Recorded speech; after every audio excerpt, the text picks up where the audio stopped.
everybody.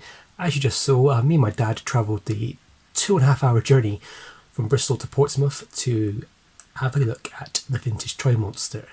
Now, we first went there back in June 2020 during lockdowns, and we thought, as lockdown is now cleared, we can going to go again.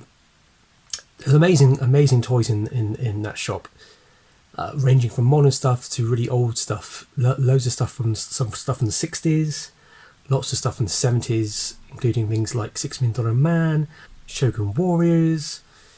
There's some James Bond stuff, which my dad loves. Lots and lots of lovely graded Star Wars. I looked at the prices, and the prices are pretty reasonable in the Star Wars, to be honest. Yeah, loads of great stuff. But the most cool stuff is there's a lot of 80s and 90s toys there now.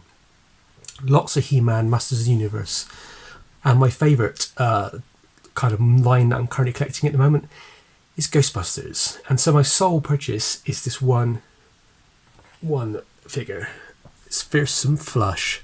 Yeah, as you can see, it is a action figure of a toilet seat, which opens and closes when you roll it along and reveals to be a monster. Lid opens and closes to reveal a fearsome ghost, it says there. This is the Kenner version. I'm not sure if this is like a European version or just an American version.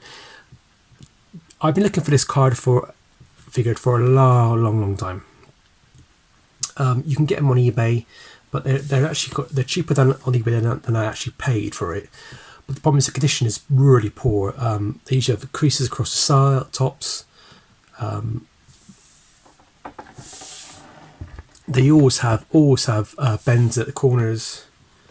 The bubbles are usually yellowed or knackered. But this one's pretty nice. I'm probably going to send it to be graded, to be honest.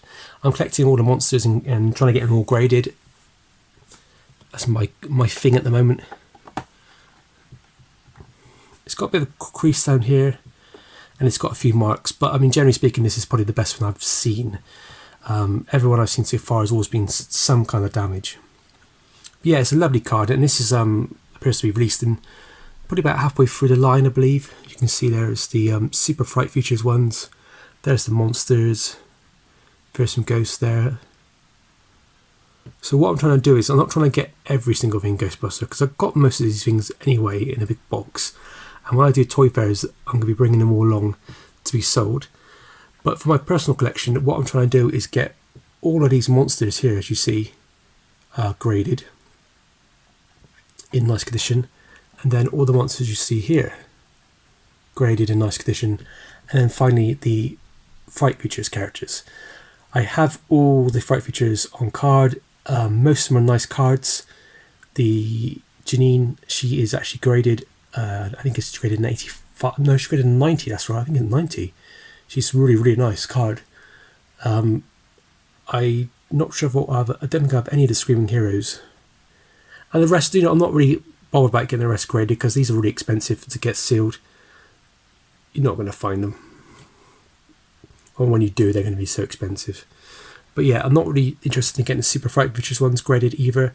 Not right now. My mission is just to get all the Fright Features and then the monsters. So I don't think this is going to score like a high grade. I'm not a massive fan of chasing grade. It doesn't really bother me that much. But I like to see a good presentable card where the most of the artwork is not damaged, and this is perfect. Now there was something else I wanted at the shop. It was the Shipwreck G.I. Joe figure, this small, the 3.75 inch figure.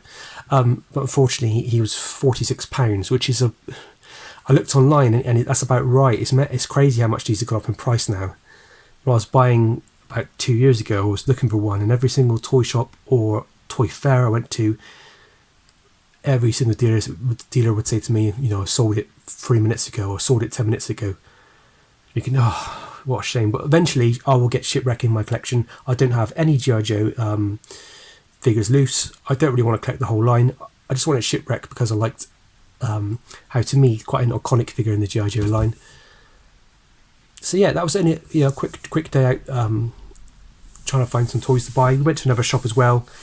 It was pretty rubbish. There was a shop in Portsmouth which does like cards and stuff like that, like trading cards. That aspect of it looked pretty good, but they had some vintage toys around the sides, and either it wasn't for sale or the price was like 4 or 5 times what they go for on eBay, and it's ridiculous. So we just thought, nah, and walked out. But yeah, it was a good day out. And, you know, of all the things that I could find, I'm so glad that I found this. So glad. The only other thing I found in the Vintage Troll Monster that I really liked, I looked at it and I thought, is they did have Series 2 of the Jurassic Park line. Now, these one figures I only think were only released in America, maybe a small wave in the UK, but I think they're only American release. And they had 2 figures, 2 different characters, not any in the main cast. They're kind of like the hunters, if you will. He was asking £60 each for them, which is not bad. I mean, I paid, I think, about £80, including import tax and that sort of thing, and delivery, for a one of the dinosaurs, which only came out in Series 2. That was really cool to have, get in my collection. So for £60-65, I think they were in the shop. It's not a bad deal, but if I just don't have the money to buy them right now, but if I did, I would have snapped those up as well. Anyway, thank you much for watching, and as always, happy hunting. I'm really glad that this is in my collection now. What I'll do is I'll do a video one day when I get some graded stuff, come back and I'll tell you what grades we get. Yes, so happy hunting. Stay safe.